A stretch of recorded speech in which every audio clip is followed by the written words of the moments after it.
श्रीरामपूर नगरपालिका निवडणुकीच्या तोंडावर कधी काय होईल याचा नेम नाही असंच उदाहरण आज श्रीरामपूर शहरामध्ये घडले आहे। असेच अजून निवडणुकीच्या अनुषंगाने काय काय बघण्यास मिळेल, ऐकायला मिळेल, कोण कोणासोबत काय करेल, कोण कोणाच्या विरोधात कसा उभा राहील, सर्व चित्र बघण्यासारखे राहील। बघूयात सविस्तर माहिती। श्रीरामपूर शहरातील शेतजमिनीच्या व्यवहारावरून सुरू झालेल्या वादप्रकरणात नाव आलेले उद्योजक अंजुम परवेज शेख यांनी आपल्या विरोधात करण्यात आलेल्या आरोपांना दुजोरा देताना स्पष्ट केले आहे की ही संपूर्ण तक्रार खोटी असून राजकीय हेतूने प्रेरित आहे। अंजुम शेख म्हणाले, मी आणि माझ्या कुटुंबाने कोणत्याही बेकायदेशीर प्रकारात सहभाग घेतलेला नाही। आमच्यावर केलेले सर्व आरोप हे तथ्यहीन आहेत।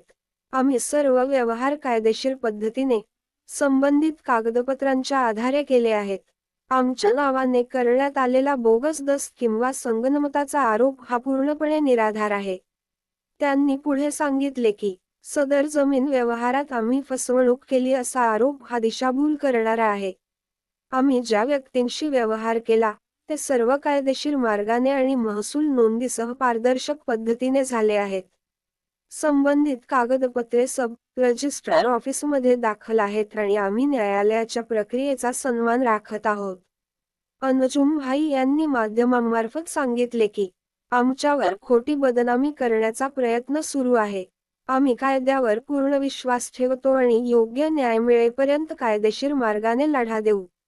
तसेच त्यांनी हेही स्पष्ट केले की श्रीरामपूरमधील काही व्यक्तींनी आमचे नाव घेऊन स्वतःचे राजकीय आणि वैयक्तिक स्वार्थ साधण्यासाठी चुकीची माहिती पसरवली आहे। मात्र सत्य लवकरच सर्वांसमोर येईल। लोक न्याय न्यूज साठी विशेष प्रतिनिधी राजेंद्र सूर्यवंशी। जानेवारी 2023 मध्ये आपण दीपक लक्ष्मण डावकर यांच्या मिळकती मधील त्यांच्या बहिणीचा आईचा हिस्सा जो होता जो त्यांना मिळणार आहे, कारण त्यांचे वडील एक्सपायर झाल्यानंतर ती वडिलोपार्जित जी जमीन होती ती बहिणीला पण मिळणार आहे आणि आईला पण मिळणार आहे। कारण सुप्रीम कोर्टाचा हा वर्डिक्ट आहे का हिंदू समाजाच्या नियमाप्रमाणे कुठलीही प्रॉपर्टी वडिलांची असली तर त्या वडील एक्सपायर झाल्यानंतर त्याच्यावर त्यांच्या मिसेसचा व मुलांचा मुलींचा अधिकार असतो। तर असं असताना देखील आपण ती जमीन त्यांच्या बहिणीकडून आणि आईंकडून हे समजुतीचा म्युच्युअल अग्रीमेंट म्हणून एक अग्रीमेंट केला। आपण कुठल्या प्रकारचं खरेदी खत केलं नाही, साठेखत केलं नाही आणि म्युच्युअल अंडरस्टँडिंग मध्ये असं ठरलं का त्या जमिनीचा जेव्हा कधी कोर्टाकडून निकाल लागेल आणि ती जमीन ज्या बहिणीला आणि आईला मिळेल तर ते अमुक या किमतीमध्ये आम्हाला देतील। त्यापोटी आम्ही त्यांना ऑफिशियली 1.5 कोटी रुपये दिले, 1.5 कोटी रुपये ऑफिशियली दिले। त्यानंतर 5 लाख रुपयाचा स्टॅम्प भरला आणि सर ते 2023चा डॉक्युमेंट आहे। पण त्यानंतर त्याच्यामध्ये कुठल्याही प्रकारची फसवणूक कोणाची झाली नाही, कारण डॉक्युमेंटला प्रत्येक पेपर जोडलेला आहे आणि त्या पेपर जोडत असताना कोर्टाची ऑर्डर पण जोडलेली आहे। हे करत असताना आपण कोणाची फसवणूक केली नाही, कोणाला दमबाटी केली नाही, कोणाला शिवी दिली नाही।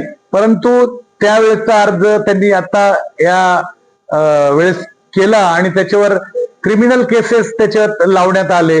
तर वो किडनॅपिंग करायला लावली आणि दमदाटी केली। तर असा कुठलाही प्रकार झाला नव्हता आणि आपल्याला न्यायपालिकेवर या भारताच्या संविधानावर पूर्णपणे विश्वास आहे आणि निश्चितपणे आपल्याला ते न्याय मिळाला, आपल्या इंटरिम जामीन मिळाली आणि आपण परमनंट जामीन पण घेणार आहोत आणि याचं दूधचं दूध पाणीचं पाणी लवकरच होईल।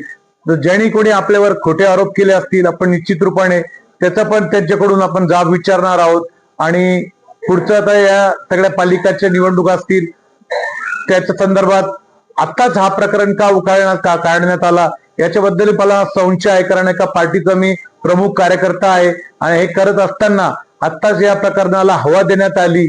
याच्या मागे राजकीय काहीतरी द्वेष म्हणून राजकीय वास मला येतो, इतकंच मला सांगायचंय।